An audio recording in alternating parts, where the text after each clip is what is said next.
할렐루야. 오늘도 새날을 주신 하나님을 찬양합니다. 오늘도 말씀으로 시작하는 이 하루, 말씀 충만, 은혜 충만, 성령 충만한 하루를 보내시기를 주님의 이름으로 축원합니다. 오늘 우리에게 주시는 하나님 말씀은 민수기 9장 말씀입니다. 1절에서 5절까지만 봉독해 드립니다. 하나님의 말씀을 경청하시기 바랍니다. 애굽 땅에서 나온 다음 해 첫째 달에 여호와께서 시내 광야에서 모세에게 말씀하여 이르시되 이스라엘 자손에게 유월절을 그 정한 기일에 지키게 하라.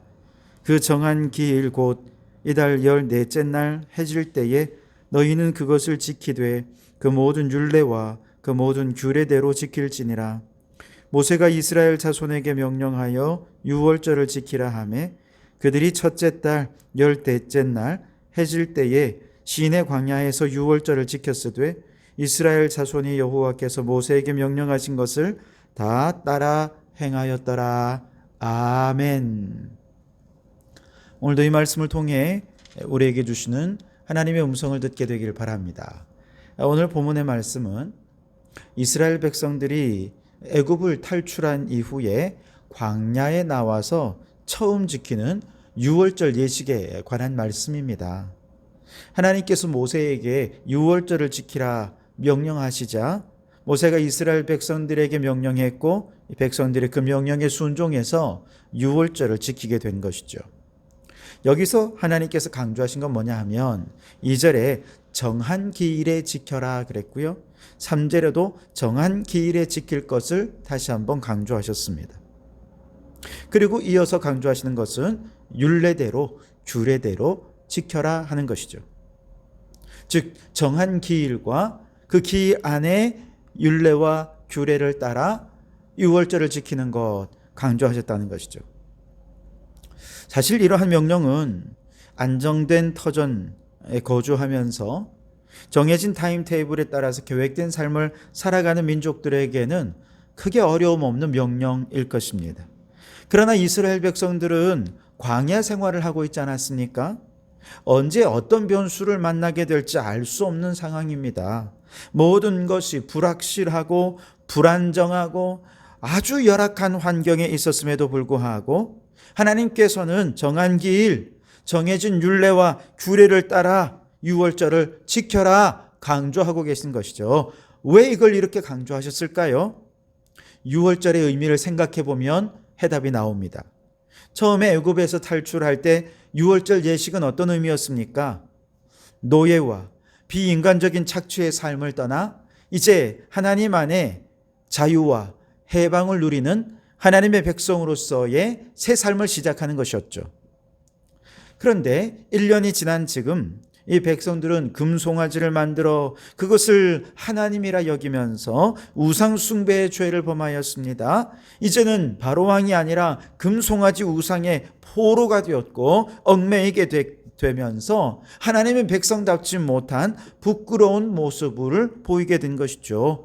바로 이때 하나님께서 유월절 예식을 행하면서 다시금 모든 포로된 것들로부터 자유하고 해방된 거룩한 하나님 백성으로서의 지위를 회복시켜 주시고 이 백성들을 다시 하나님 중심으로 새롭게 재조직하고 새 출발하게 하는 아주 중요한 예식이 이 두 번째 광야에서의 유월절 예식이었던 것이죠. 그러니 이 유월절 예식을 지키는 거 얼마나 중요합니까?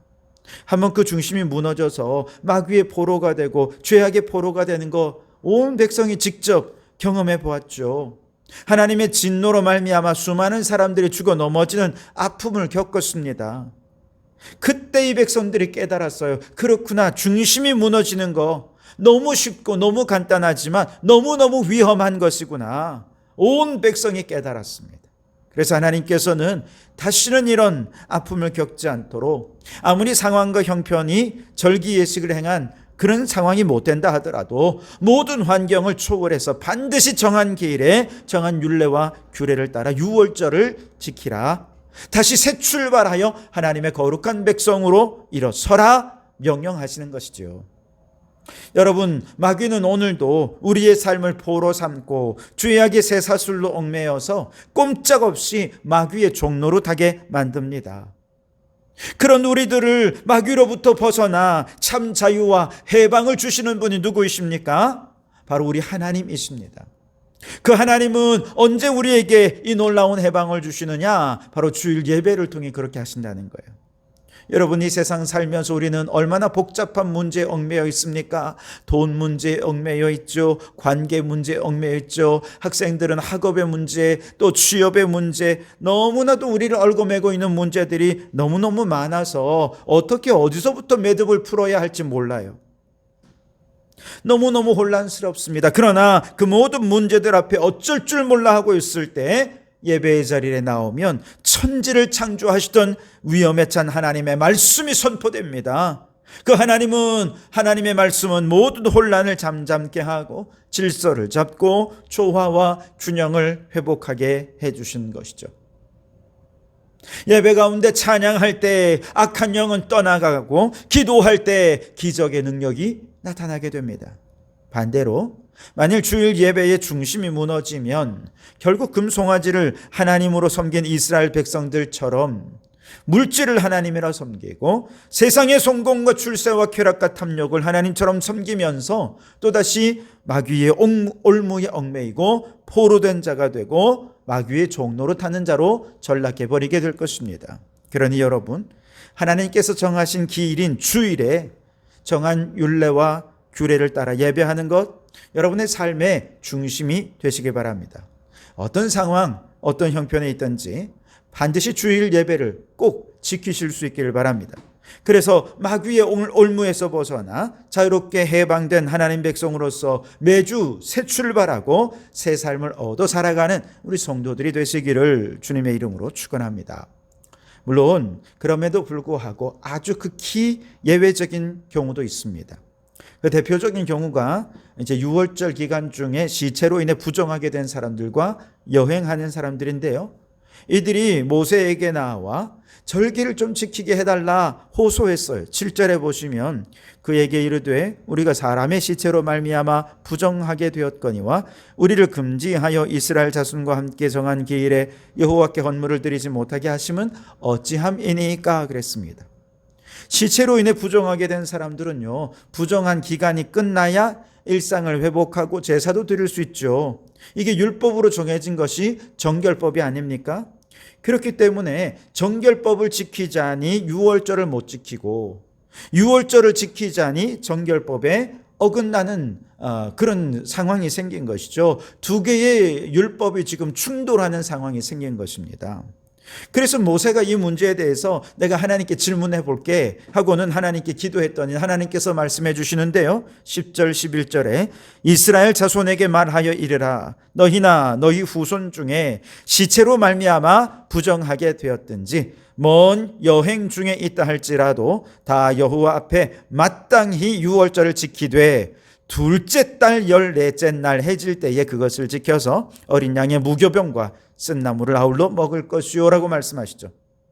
자, 여러분, 이와 같이 시체로 말미암아 부정된 사람, 또 여행길에 있는 사람은 그들도 반드시 유월절을 지키라는 거예요. 그런데 원래 유월절은 첫째 달 14째 날 저녁 해질 때에 지키는데 이들만큼은 둘째 날, 즉 둘째 달 한 달 후에 둘째 달 넷째 날 저녁에 유월절을 지켜라 하고 하나님께서 말씀해 주신 것이죠.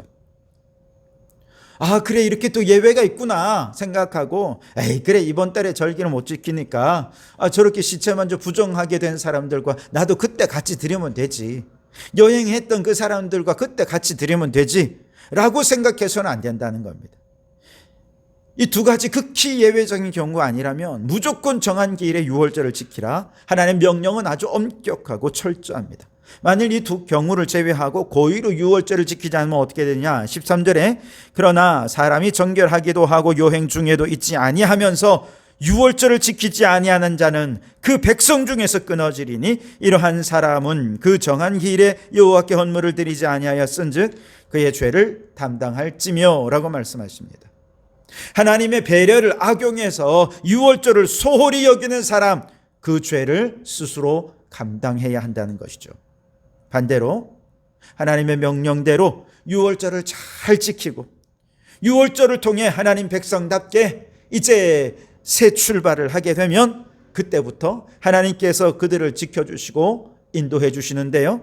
15절 16절에 보시면 성막을 세운 날에 구름이 성막 곧 증거의 성막을 덮었고 저녁이 되면 성막 위에 불 모양 같은 것이 나타나서 아침까지 이르렀으니 항상 그러하여 낮에는 구름이 그것을 덮었고 밤이면 불 모양이 있었는데 그랬습니다.